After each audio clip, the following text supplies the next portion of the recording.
The housing market juggernaut is still rampaging. Capital city house prices have risen 14% since September last year.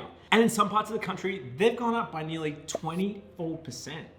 Pretty distressing if you're looking at buying a home at the moment. First home buyers are facing a difficult decision. Do you give up your dream of owning a house completely, or do you compromise and buy a unit instead? Many first homeowners are choosing the latter. Priced out of the housing market, they're purchasing apartments and units instead. So should you do the same? In this video, we'll deep dive into the pros and cons of buying a house versus buying a unit or apartment. Yes, specifically, we're going to look at the differences in prices between houses and units, the advantages and disadvantages of the two types of properties, and even some critical things you have to look at before you decide to buy a unit or an apartment. But before we start this video, if you find it helpful in any way, do me a little favor and hit that like button or leave a comment below for the YouTube algorithm. Just a little gesture like that can make a huge difference to the channel. And if you haven't already, hit that subscribe button below. Thanks you guys, it really means a lot. So let's dive in. The premium between houses and units is at an all-time high. In the past 16 months, capital city house values rose 14.2%. That's more than double the 5.6% rise in capital city unit values over the same period. As of June 2021, the median capital city house value was $797,000. Compare that to the median unit value of $611,000. That's a 30.5% gap between median house prices and unit prices, which is the highest that's ever been on record. In fact, the gap is even larger in Sydney. Sydney houses and units currently have a record high price gap of 54%. So why has it actually happened? So it's not so much that units perform badly. Vacancy rates are low and rents on average have actually increased nationally. It's more that house prices have been skyrocketing well above expectations. After all, it's a lot more attractive being locked down in a house with a garden and a backyard than a small unit. The crazy thing too, it's been also aided and fueled by low interest rates. In a lot of cases, the mortgage repayments are currently lower than what you'd actually pay on a per week basis compared to the rent. Yeah, coupled with the fact that we're seeing less people sell, so there's less supply and more demand because, people that had their deposit for traveling overseas can't use it anymore. They're deciding to actually buy a house, and less people selling because of the pandemic. So it's crazy that, there's so much more demand that's the supply hasn't really caught up and it's increasing prices. So let's have a look at how the median prices compare between city to city. In Sydney, house prices are an astronomical median of $973,000. Comparing that to units of $746,000, that's a huge difference of $227,000. Now, if you're struggling to buy a house, it's clearly evident that units are the next best thing. And with the house price growth, these median house price figures have changed. It depends on where you find the data, but you get the idea. The difference between buying a house to a unit is getting bigger and bigger, which means you're gonna have to save more, it's gonna take more time, and you have fewer options. So broadly speaking, you're gonna save between $100,000 to $250,000 when buying a unit, depending on the city that you're living in. So with that being the case and the gap being larger and larger, should you actually compromise and just say, bugger it, I'm gonna buy a unit, at least I get in the market? Buying a unit is a viable option if you can't afford a house. There are some things that you do need to consider. The first is potential growth. Houses offer better potential growth as we've seen over the last 16 months.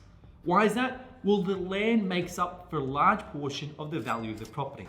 Land can continue to grow in value over time, while the building itself depreciates. Units have a much smaller land component attached to them, which limits the capital growth. However, it does depend on the location and the style of construction. And this is all broad stuff, but if you think about it, if you've got a townhouse or villa close to the CBD on a smaller block of land, 200 or 300 square meters, it could have a higher value than a new house on massive land in the outer suburbs. And you've got to consider, if you're planning on keeping your property for an investment later on, units can offer way more reliability, it's less maintenance, less headaches, and easy to rent out. That's right, apartments have better prospect of being rented out. With our ever-increasing population and high concentrations of new jobs in metro areas, people tend to flock to the city. Yeah, interesting. This was one of those points during the pandemic that people were like, we're gonna be working from home, I'm gonna be living in Byron, working from there. But you've seen a lot of big companies, including Google, that have said that potentially they're gonna dock people's pay or they want them back in the office. It's not as easy as working from there. So I still think there's gonna be that long-term push, potentially being in those metro areas near the offices, getting physically in there for a lot of jobs. As well as that, young professionals, many of whom are single or couples with no kids, prefer to live in a rental apartment that's closer to the city. Ultimately, that means that you've got a better chance of renting out your property and keeping it with a low vacancy rate. And the data supports it. In the December 2019 CoreLogic report, it actually shows that the gross national rental yield from units is 0.5% higher than houses. That combined with Capital Cities data, which actually revealed that the same trend. Units are generating a 0.7% higher yield than houses. Now, there are some differences in costs when comparing a unit to a house. So let's walk through them. Let's talk about houses to begin with.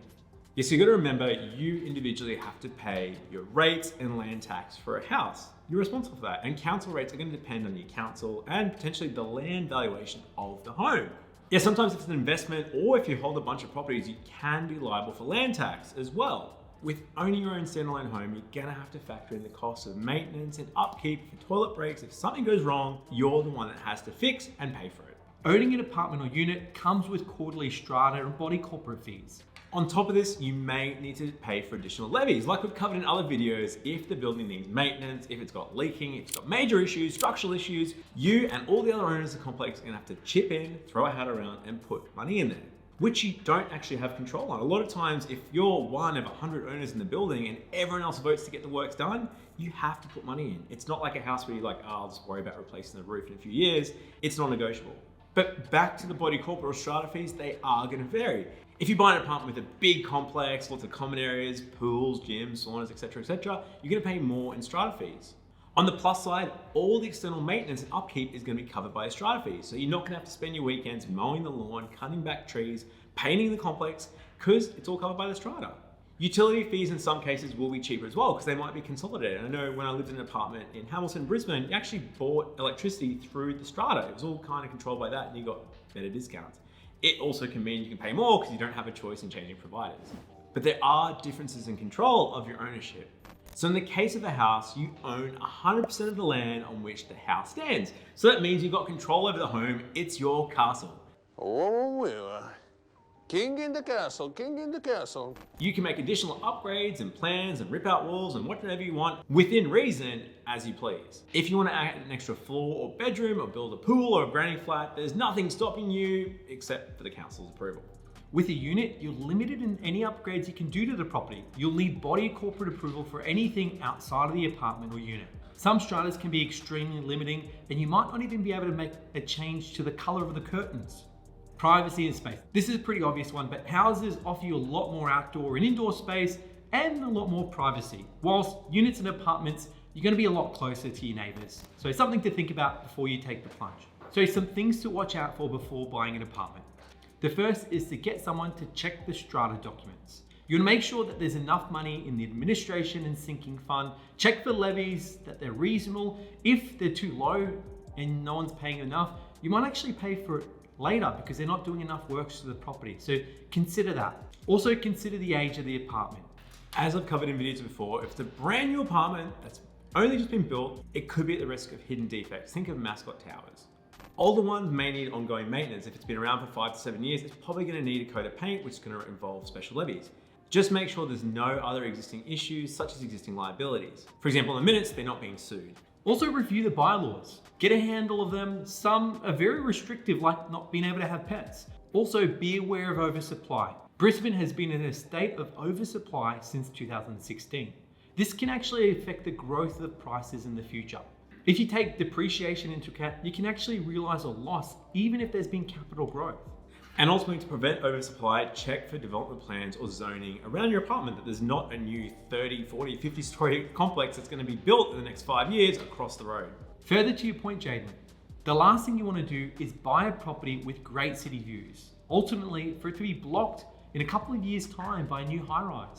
And the last thing to consider is tighter lending restrictions on buying apartments compared to homes. Now, it can be much harder to get approval for smaller units and studios through the banks because they're less appealing to buyers. In general, you will find it a lot harder to get a loan approved for anything under 40 or 50 square meters internal floor space. And different banks have actually different policies. Some include the car space, others don't include balcony. It gets really complicated. So it is something you want to look out for because it could limit who you eventually sell your apartment to in the future and affect the resale value. That goes the same for apartments in high density areas with little or no views or receive a lot of noise or less sunshine. There's also limitations on some postcodes in areas where banks consider there might be an oversupply of apartments and tighten up their lending criteria. So summing up, I guess if you're thinking of buying an apartment and you're finding that buying a house, you're consistently being outpriced, it actually might be a good idea. Units present great value for those that want to still stay close to the city and not be relocated into an area that's going to be too far from work. It can be a great stepping stone. Your apartment doesn't necessarily need to be a forever home, but it could get you in the property market. And like we covered before, there's actually some really good prospects of actually renting it out. It could be easy to rent out and a lot less maintenance compared to a house that's in the suburbs that might be hard to rent down the line. So what's preventing you from qualifying for a home loan? Here at Hunter Galloway, we get home loans approved. So if you live in Australia and looking for a mortgage broker, we can help. Visit us online at huntergalloway.com.au or call us on 1300 088 065 and we'll see you next time.